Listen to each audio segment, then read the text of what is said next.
এই 5টি লক্ষণ দেখলে বুঝবেন আপনার রক্তের সাথে জিন মিশে আছে। প্রিয় ভাই এবং প্রিয় বোনেরা, আমার মনে রাখবেন যে অনেক সময় আমাদের রক্তের সাথে জিন মিশে যেতে পারে। আবার অনেকে এই জিন জাতিকে বিশ্বাস করতে চায় না, অথচ আল্লাহ রাব্বুল আলামিন নিজেই এই কোরআনের ভিতরে সূরা জিন নামে একটি সূরা নাজিল করে দিয়েছেন, সূরাতুল আল জিন। এবং আল্লাহ রাব্বুল আলামিন বলছেন, ওয়ামা খলাকাতুল জিন্না ওয়াল ইনসা ইল্লা লিয়াবুদুন, যে আমি মানুষ এবং জিন জাতিকে সৃষ্টি করেছি আমার ইবাদত করার জন্য। আল্লাহ রাব্বুল আলামিন নিজে এই জিন জাতির সৃষ্টির কথা আল্লাহ তাআলা বলে দিয়েছেন, অথচ অনেক মানুষ এই জিন জাতিকে বিশ্বাস করতে চায় না। মনে রাখবেন, আপনি যদি এই জিন জাতিকে বিশ্বাস না করেন তাহলে আপনার ঈমান থাকবে না, আপনি ঈমান হারা হয়ে যেতে পারেন।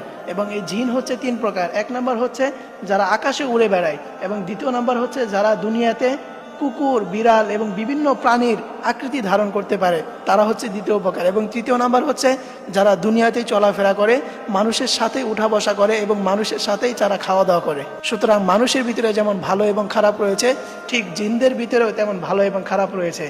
কিন্তু কিছু দুষ্ট জিন রয়েছে যারা খুবই ভয়ঙ্কর, যারা খুবই মারাত্মক ক্ষতি করে ফেলতে পারে। মনে রাখবেন যে এই 5টি লক্ষণ যদি আপনার মধ্যে থাকে, তাহলে মনে রাখবেন যে আপনার সাথে জিন মিশে আছে, আপনার রক্তের সাথে জিন মিশে আছে। তার মধ্যে 1 নাম্বার হচ্ছে শরীরে রক্ত শুকিয়ে যাওয়া। প্রিয় ভাইয়েরা আমার, ডাক্তার যদি আপনাকে বলে, কিংবা আপনি দেখেন যে আপনার স্বাস্থ্য আগে অনেক ভালো ছিল, আপনি আস্তে আস্তে হঠাৎ করে আপনার স্বাস্থ্য হারিয়ে ফেলছেন, আপনার স্বাস্থ্য নষ্ট হয়ে যাচ্ছে, কিংবা ডাক্তার আপনাকে বলছে যে আপনার শরীরে রক্ত শুকিয়ে যাচ্ছে, তাহলে মনে রাখবেন যে আপনার রক্তের সাথে জিন মিশে আছে। এবং 2য় নাম্বার হচ্ছে পশমের গোড়ায় গোড়ায় ব্যথা হওয়া। প্রিয় ভাইয়েরা আমার, আপনার যদি এমন মনে হয় যে আপনার শরীরে যে পশম, হাতের পশম, পায়ের পশম, কিংবা শরীরে যে কোনো পশম যে রয়েছে, এই পশমের গোড়ায় গোড়ায় যদি আপনার ব্যথা হয়, কিংবা এমন মনে হয় যে পশমের গোড়ায় গোড়ায় কেমন যেন কিছু একটা চলতেছে, কেমন যেন একটা আপনি ফিল করতে পারেন, এরকমটা যদি মনে হয়, তাহলে মনে রাখবেন যে আপনার রক্তের সাথে জিন মিশে আছে। এবং 3য় নাম্বারে হচ্ছে স্মৃতিশক্তি দুর্বল হয়ে যাওয়া এবং সবকিছু ভুলে যাওয়া। আপনি এখন কি পড়ছেন, আপনার একটু পরেই সেটা মনে থাকছে না, আপনি একটু পরই বিষয়গুলো ভুলে যাচ্ছেন। এরকমটা যদি মনে হয় যে আপনার স্মৃতিশক্তি দুর্বল হয়ে যাচ্ছে, তাহলে মনে রাখবেন যে আপনার রক্তের সাথে জিন মিশে আছে, এরকম সম্ভাবনা রয়েছে। এবং 4র্থ নাম্বারে হচ্ছে হঠাৎ অতিরিক্ত রাগ ওঠা। দেখবেন অনেকের এই সমস্যাটা রয়েছে, কিংবা আপনার মধ্যে যদি এরকম সমস্যা থাকে যে আপনি আগে ঠিক ছিলেন, আপনার আগে সব কিছু ঠিক ছিল, কিন্তু হঠাৎ করে এমন হয় যে আপনার সামনে যদি কেউ ভালো কথাও বলে কিংবা কেউ খারাপ কথাও বলে, তাতে আপনার রাগ উঠে যায়, যেই কথাই বলুক আপনার হঠাৎ করে রাগ উঠে যায়। এরকম যদি আপনার মধ্যে আপনি দেখতে পান, তাহলে মনে রাখবেন যে আপনার রক্তের সাথে জিন মিশে আছে, এই সম্ভাবনা রয়েছে।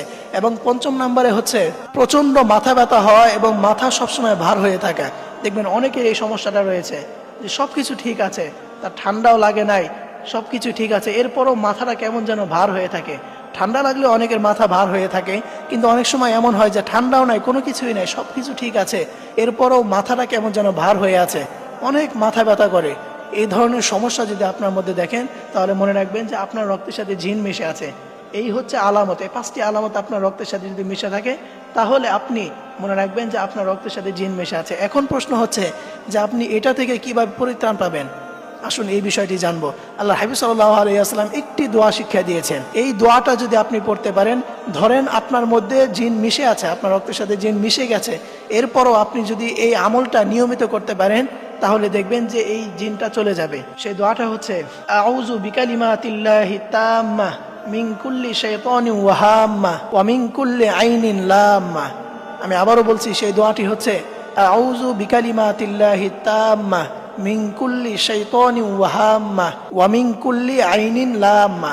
আপনি যদি এই দোয়াটি নিয়মিত পাঠ করতে পারেন, এবং আপনি সাথে সাথে 4 কুল এটার আমল করবেন এবং আয়াতুল কুরসি পাঠ করবেন, সবসময় শরীর বন্ধ রাখবেন, তাহলে দেখবেন যে আল্লাহ তাআলা এই ধরনের দুষ্ট জিনের আসর থেকে আল্লাহ তাআলা আপনাকে হেফাজত করবেন। এবং আপনার রক্তের সাথে যদি জিন মিশে যায়, তাহলে আল্লাহ তাআলা এটা থেকে আপনাকে হেফাজত করবেন এবং এই জিন আপনার থেকে চলে যাবে, আপনি যদি এই দোয়া আমল করতে পারেন। আল্লাহ তাআলা সকল ভাই এবং বোনদেরকে এই বিষয়টি বুঝার এবং এই দোয়াটি বেশি বেশি পাঠ করার তৌফিক দান করুক, এবং দুষ্ট জিনের আসর থেকে আল্লাহ তাআলা সবাইকে হেফাজত করুক। সকলেই পড়ি আমিন।